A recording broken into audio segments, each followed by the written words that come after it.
आप चीजें मिटा भी दें, चीजों को भुला भी दें, लेकिन आप उसको कभी नहीं भूल सकती, वो आपके दिल में रहती है। अम्मी, अनुशय के जाने के बाद कनीज की जिंदगी मुश्किलों में घिर गई है।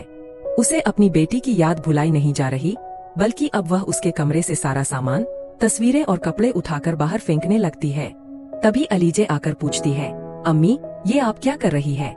कनीज जवाब देती है कि वह अनुशय की हर चीज को आग लगा देना चाहती है ताकि उसकी याद कभी न आए। इस पर अलीजे समझाती है कि इस तरह से दिल से उसकी याद नहीं जाएगी, क्योंकि वह उसकी बेटी है और हमेशा दिल में उसकी कमी और उदासी बनी रहेगी। यह सुनकर कनीज बेहोश हो जाती है और अलीजे घबराकर उसे उठाने की कोशिश करती है, लेकिन वह होश में नहीं आती। दूसरी तरफ सिकंदर अपनी दूसरी शादी में बेहद खुश है, लेकिन उसे अंदाजा नहीं कि यही शादी उसकी बर्बादी का कारण बनेगी।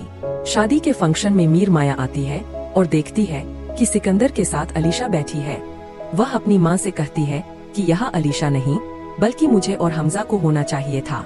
गुस्से में वह ऐलान करती है कि अगर आज अलीशा और सिकंदर का निकाह होगा तो मेरा और हमजा का भी निकाह होगा, वरना मैं यहाँ से नहीं जाऊंगी।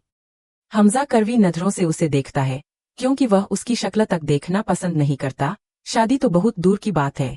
जब सब लोग मीर माया की बात को नजरअंदाज कर देते हैं, तो वह बदला लेने के लिए सिकंदर के सजे हुए कमरे को आग लगा देती है और कहती है कि अगर मेरी शादी नहीं हुई तो मैं सिकंदर को भी सुकून का सांस नहीं लेने दूंगी। अब देखना यह है कि क्या मीर माया की यह सच्चाई हमजा के सामने आ जाएगी।